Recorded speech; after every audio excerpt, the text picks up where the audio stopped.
the horse is heads on one side and tails on the other. What the hell is she talking about? The horse likes to bend to the right, is stiff to the left. So you have to ride the horse differently in both directions, and this is something that the books never tell you. Okay, so you go out and you try to train your horse the same way to the right as you do to the left, and it ain't going to happen.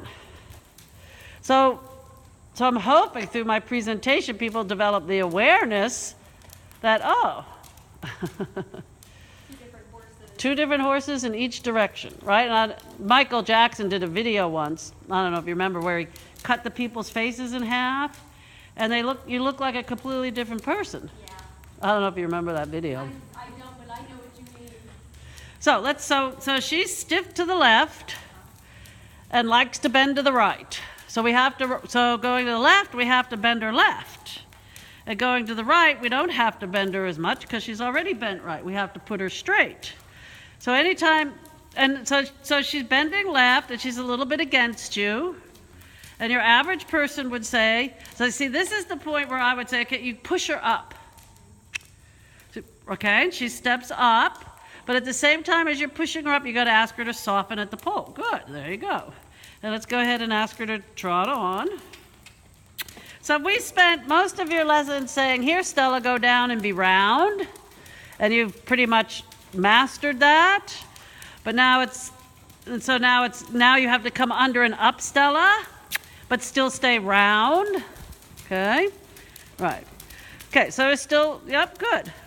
So you bend her a little bit left, soften her left, and then your right rein asks her to give to the bit, turns her shoulders, right? So offer a little bit just offer a little bit so she can go down like that. Did you feel that? Yes.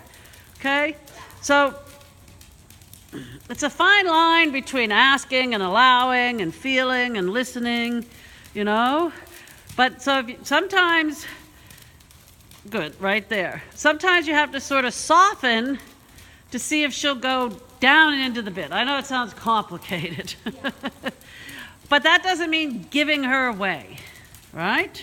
So you got that little rhythm stick, keeping the rhythm. Good, very nice. And see, now she was light there for several strides, carrying herself.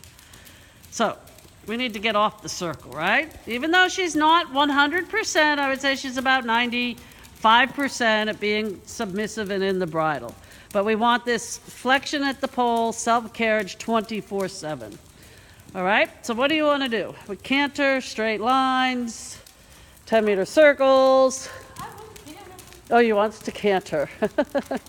Okay, so we're going to, first we're going to go ahead and ask her to soften, and we're going to allow her to stretch. And then just like going the other way, you keep her soft at the pole while she stretches. Good. So it's not just throwing the horse away, right? And this time you're going to try to keep the rhythm. Look at her already slowing down. Right. So only when she stretches and keeps the rhythm is she using her back, her whole top line, right? If she stretches and shortens her stride, then she's only stretching her neck and not connecting the back end with the front end, which we call connection. So she could go further down, and she could keep the stride more active. Active doesn't necessarily mean forward, it means active, like that. Okay, so let's go ahead and gather her back up again.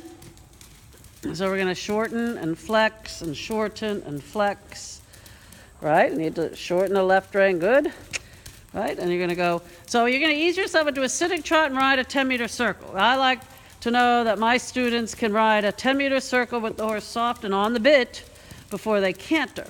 Right, and you want to be able to sit that 10-meter circle and not lose your stirrup. Good, then you're going to come up posting. Yeah, only next time you're going to feel for the correct diagonal. So sitting trot, 10-meter circle on this side. Right, so ideally you just want to go from one rhythm, from posting to sitting and not losing anything. It's pretty good, huh? She comes a little bit against you. Now, good.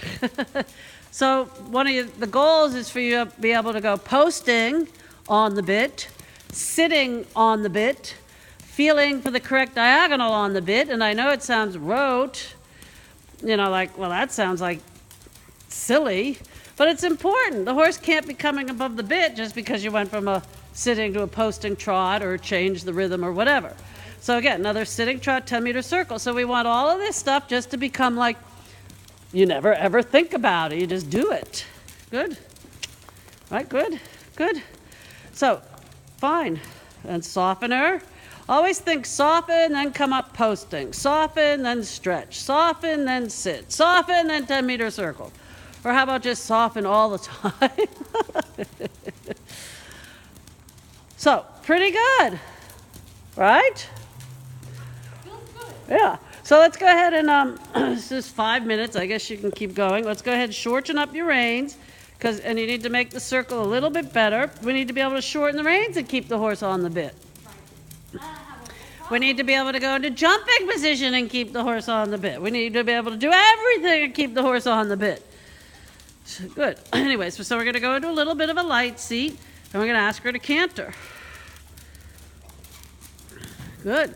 And the elbows go, yep, that's all right. So this is the direction that she shuts down in.